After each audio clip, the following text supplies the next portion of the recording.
You're running out of time, and you don't even know it yet.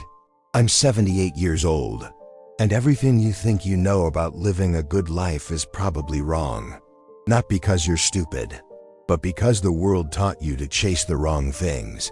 And by the time you realize it, decades have passed. I know because I was you. I spent 40 years believing a lie so simple, so seductive, that it cost me almost everything that mattered. But before I tell you what that lie was, I need you to understand something. This isn't a lecture.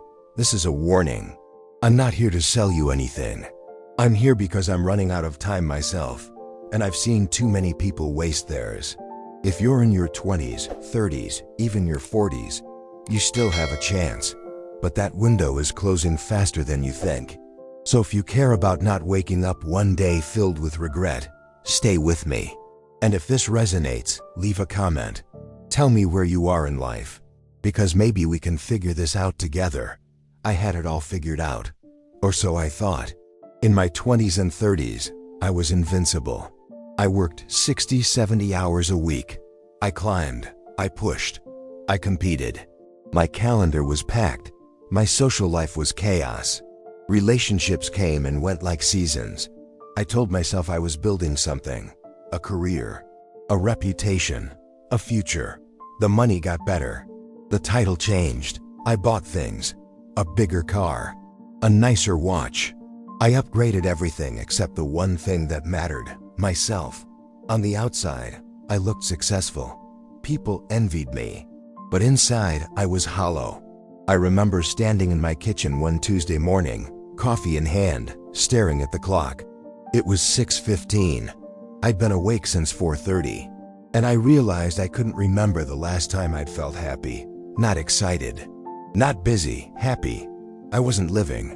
I was going through the motions. Then, at 46, everything stopped. I was in a doctor's office on a Thursday afternoon. The room smelled like disinfectant. There was a poster on the wall about blood pressure. The doctor sat across from me, hands folded. He said 3 words that changed everything. You need surgery. My heart. A valve issue I'd ignored for months, maybe years. I'd felt the tightness in my chest, the fatigue, the shortness of breath. But I was too busy, too important, too convinced that I had time. I didn't. That's the lie. The biggest, most dangerous lie you'll ever believe. I have time. You say it without thinking. I'll call my parents next week. I'll travel when I retire. I'll fix my marriage later. I'll start exercising soon. I'll reconnect with that friend eventually. I have time. But you don't. None of us do. And the cruelest part? You won't realize it until it's too late. Until someone you love is gone. Until your body breaks. Until you look back and see decades you can't get back. Do you believe you have time? Really think about it. Are you waiting for the right moment? The right circumstances? Because that moment doesn't exist. It never has. And while you're waiting, life is happening. Right now. And you're missing it. I know a man. Let's call him Daniel. He worked for the same company for 32 years. Good job, decent pay. He hated it. Every single day, he came home exhausted, frustrated, drained. His wife would ask him why he didn't leave. He always said the same thing. I'll stick it out a few more years. Then I'll do what I really want. He had plans. He was going to open a woodworking shop, make furniture, spend time with his grandkids, travel with his wife. He talked about it constantly, but he never did it. At 63, he had a stroke. Massive. He survived, but his right side was paralyzed. He couldn't hold tools, couldn't travel, could barely speak. His wife sat by his hospital bed and said something I'll never forget. We waited too long. What are you waiting for? I regret the arguments. The stupid, pointless arguments over things that didn't matter. Who was right about politics? Whose turn it was to take out the trash?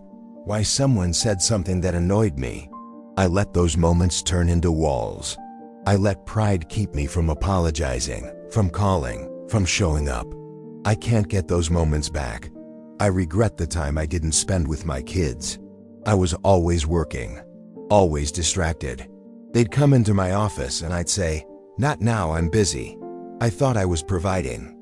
I was, but I was also missing them. Their games, their questions, their laughter. They grew up. And I wasn't there. I regret every job I stayed in too long. Out of fear, out of comfort. I told myself I needed the security, the benefits, but what I really needed was courage. I stayed in roles that crushed my spirit because I was afraid of what people would think, afraid of failing, afraid of starting over. That fear stole years from me.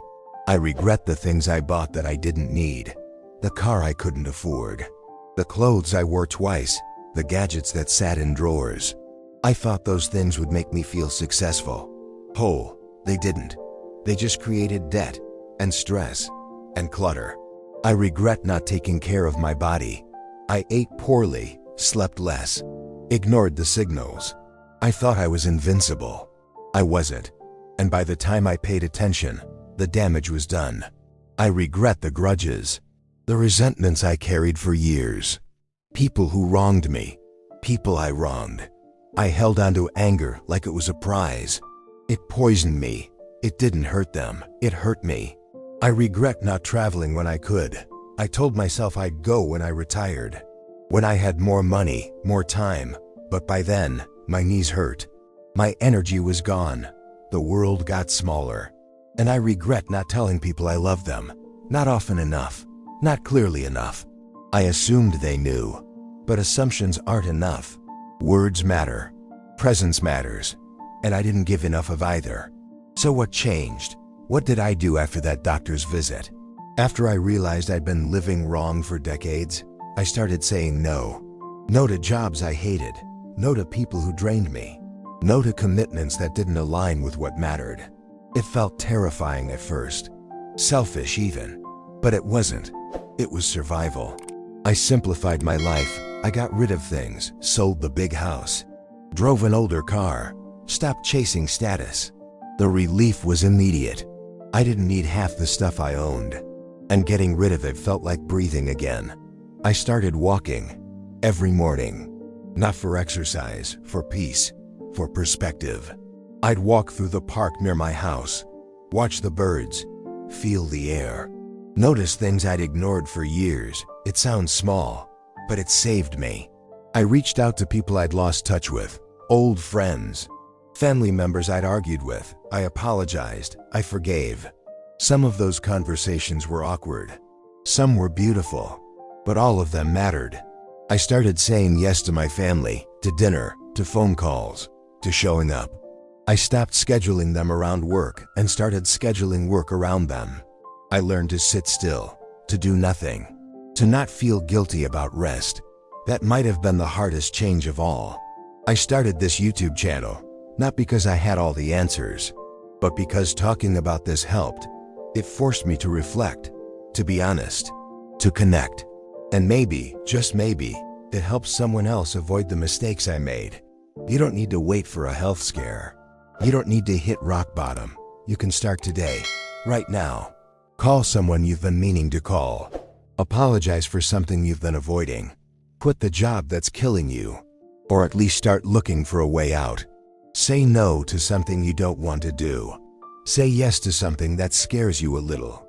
Spend time outside, not at a gym, not with a goal. Just outside. Walk, sit, breathe. Let go of one grudge, one resentment.